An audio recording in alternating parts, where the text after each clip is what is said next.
El meu compromís aquí, amb aquest acte gremial, podríem dir, del món de la cultura i de les arts, doncs és com a artista i també com a persona. La meva manera d'entendre el món és amb el compromís cívic en tots els àmbits, i com a artista també. Des del principi que soc artista sempre he tingut clar que podem fer cançons i que amb les cançons es poden dir moltes coses i que s'han de dir les coses. A mi no he pogut veure gaire mai els artistes autistes, aquests artistes que viuen dins una bombolla i que parlen de les seves coses i dels seus amors i que no tenen cap compromís amb la terra i amb la terra que els ha vist néixer i amb la cultura que és el seu bressol. I per això, en totes les aventures que he estat, he intentat posar el meu granet de sorra i explicar qui som, d'on venim i per què ens trobem en la situació que ens trobem. Jo crec que l'artista té l'obligació de fer-ho, si no acabes com un Dalí, que és molt bon artista, però que va viure amb Franco, amb la República, amb Maria Cristina, i va acabar fent odes al rei, fins i tot. Ets molt bon artista, però ets un ninot, perdona'm. Jo no seré tan bon artista com Dalí, però com a mínim vull ser més coherent amb la meva gent.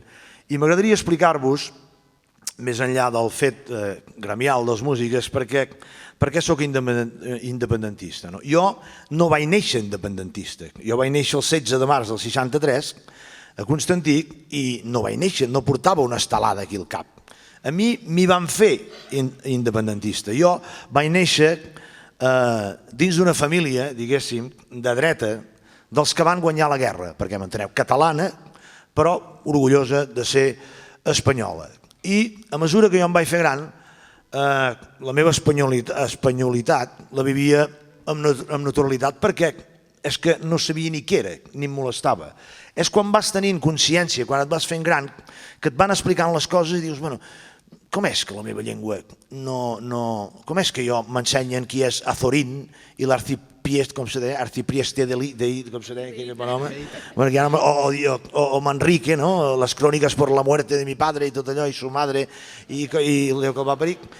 I per què no sabia, amb 16, 14, 12 anys no sabia qui era Espriu i no sabia amb prou feines qui era Martí Pol? Per què? La primera bufetada, ja dius, cony, ja...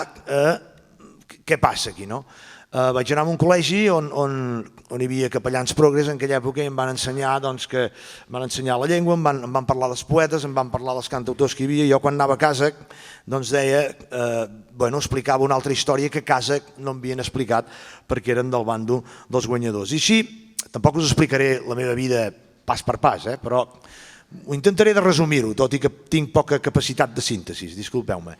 Però me vaig anar fent gran i cada vegada aquesta Espanya que jo vivia amb normalitat, que ni l'estimava ni l'odiava, senzillament, hi era, doncs cada vegada em fotia més mastegots. Cada vegada em fotia més mastegots i m'expulsava. Espanya m'expulsava d'Espanya.